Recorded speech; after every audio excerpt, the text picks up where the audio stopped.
मुंबई के प्रसिद्ध खार जिमखाना क्लब में ठीक 1 साल पहले अक्टूबर के महीने में 2024 में एक बहुत बड़े धर्मांतरण की साजिश को जिमखाना क्लब के सदस्यों और जिमखाना क्लब के अध्यक्ष के द्वारा रोकने का काम किया गया था।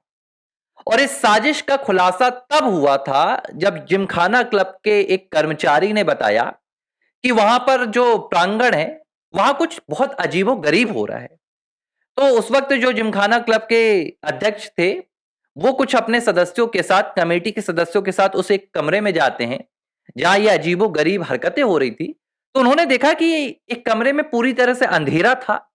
कुछ वहां पर म्यूजिक, संगीत सा चल रहा था और कमरे में कुछ महिलाएं आवाज लगा रही थी, जिसमें कहा जा रहा था कि देखो, देखो, वो आ रहा है, वो आ रहा है, वो अपनी शक्ति लेकर आ रहा है। और जब जिमखाना क्लब के अध्यक्ष ने ये सब कुछ अपनी आंखों के सामने होता देखा, तो वो बड़ा हैरान हो गए, क्योंकि उन्होंने जो अपने सदस्यों को सदस्यता दी थी, वो उन्होंने खेल के लिए दी थी, खेल से संबंधित गतिविधियों के लिए दी थी और दूसरी चीजों के लिए दी थी। लेकिन किसी धार्मिक क्रियाकलाप और खास तौर पर धर्मांतरण का एक पूरा चक्रव्यूह सजाने के लिए नहीं दी थी। बाद में जिमखाना क्लब के जो अध्यक्ष थे विवेक देवनानी, 20 अक्टूबर को उन्होंने एक बकायदा लिखित बयान जारी किया, लिखित स्टेटमेंट दिया, जिसमें उन्होंने बताया कि भारतीय महिला क्रिकेट टीम की जो खिलाड़ी हैं, जिनका नाम जेमिमा रोड्रिक्स है, उनके पिता इवान रोड्रिक्स इस पूरे धर्मांतरण के कार्यक्रम को खार जिमखाना क्लब के भीतर संचालित करवा रहे थे। और उन्होंने एक नहीं, उन्होंने कुल मिलाकर करीब ऐसी 35 बैठकें करवाई थी, जिसमें इस तरह की कुछ मिशनरीज संगठन की संस्थानें आती हैं और जो भारत के गरीब लोग हैं, उन्हें मानसिक तौर पर एक भ्रमित करने की कोशिश की जाती है, उन्हें पैसों की लालच देने की कोशिश की जाती है, उन्हें यीशु की शक्तियां दिखाई जाती हैं। इस तरह के एक प्रोपेगेंडा वाले कार्यक्रम आयोजित किए जाते हैं और इसके बाद उनका धर्म परिवर्तन किया जाता है। और भारत में जबरन धर्मांतरण गैर कानूनी है।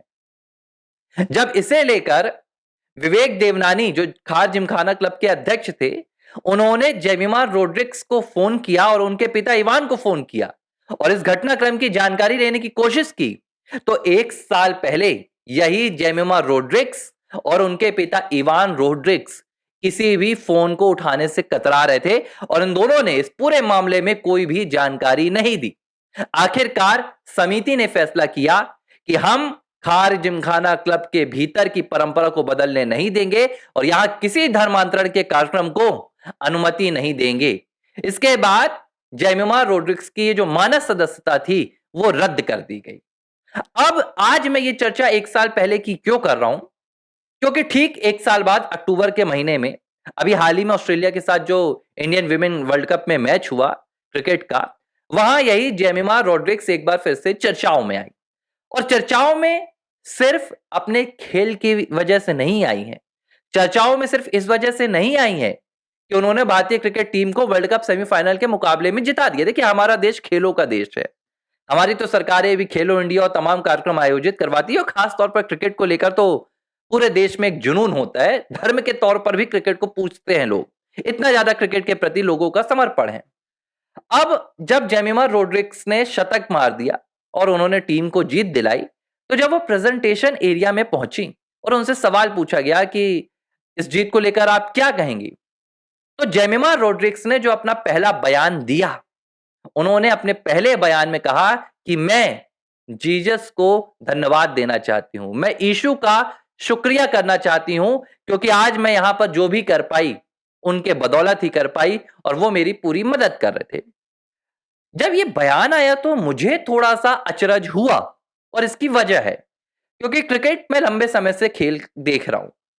अजरुद्दीन हमारे यहाँ भारतीय क्रिकेट टीम के हुए, जहीर खान हुए, इरफान पठान, यूसुफ पठान हुए और बहुत सारे मुस्लिम खिलाड़ी भी हुए, बहुत सारे सिख खिलाड़ी भी हुए, क्रिश्चियन खिलाड़ी भी हुए, हरभजन सिंह हुए हमारे यहाँ, युवराज सिंह हुए, नवजोत सिंह सिद्धू हुए।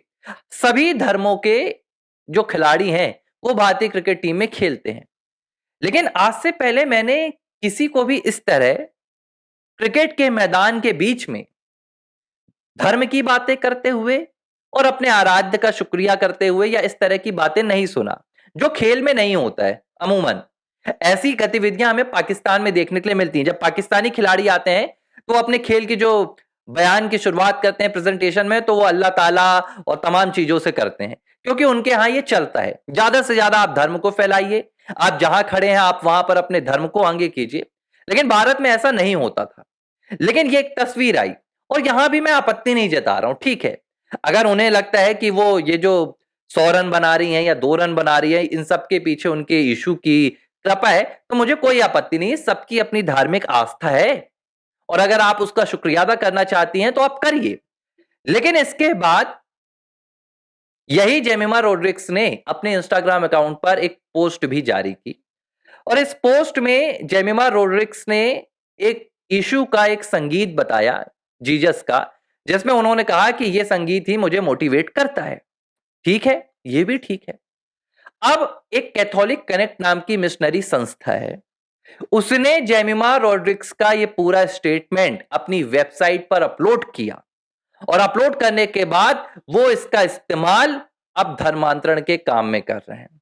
वो इसका इस्तेमाल क्रिश्चियनिटी को बढ़ाने के काम में कर रहे हैं, और वो बता रहे हैं कि देखिए कैसे क्रिश्चियन धर्म में यीशु को मानने वाली, यीशु की ताकत से जेमिमा रोड्रिग्स ये पूरी कामयाबी हासिल कर रही है, और ये अब मिशनरियों के लिए एक शक्ति बन गई है।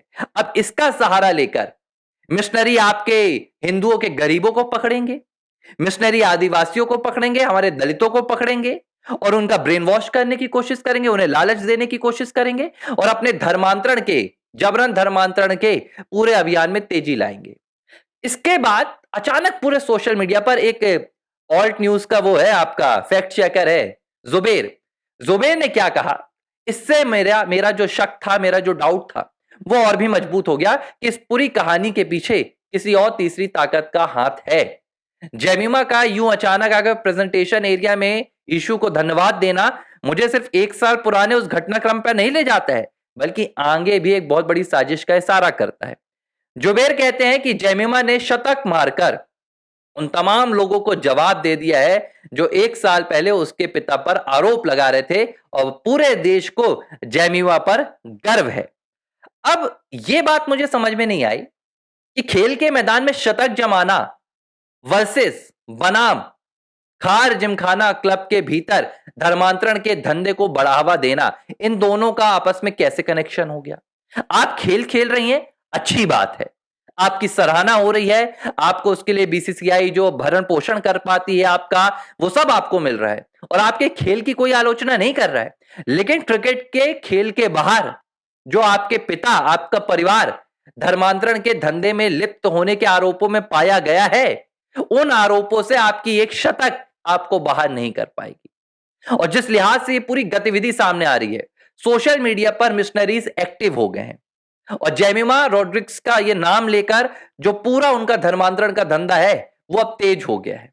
सवाल ये उठ रहा है कि क्या जेमिमा ने पूरी साजिश के तहत जानबूझकर, क्योंकि उन्हें पता था कि इस वक्त पूरा देश उन्हें देख रहा है, पूरी दुनिया उन्हें सुन रही है, और पहला धन्यवाद उन्होंने यीशु को दे दिया, इसके बाद उन्होंने परिवार, कोच, टीम को दिया।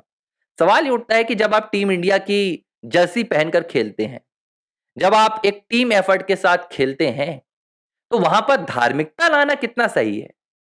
क्या धन्यवाद आपने दिया, लेकिन जब आप खराब फॉर्म में चल रही थी, आप 0 पर आउट हो रही थी, तो आप कसूरवार भी क्या इसके लिए जीसस को ठहराएंगी, यीशु को ठहराएंगी? अगर नहीं तो फिर धन्यवाद का यहां पर क्या जिक्र।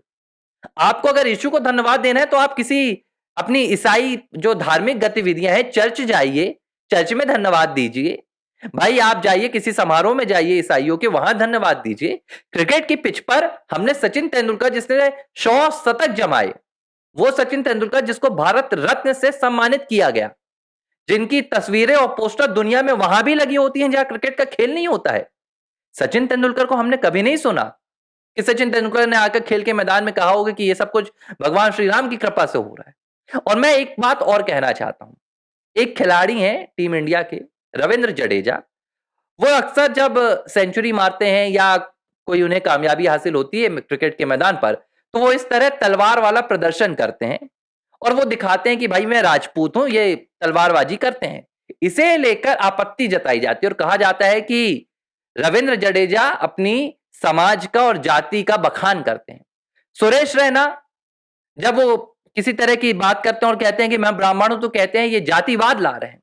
लेकिन वहीं जब जेमिमा रोड्रिग्स बाकायदा खेल के मैदान में क्रिश्चियनिटी को बढ़ावा देने वाली बातें करती हैं और उनके पिता धर्मांतरण के धंधे में लिप्त पाए जाते हैं, तो उनके लिए कहा जाता है कि एक शतक मारकर उन्होंने जवाब दे दिया।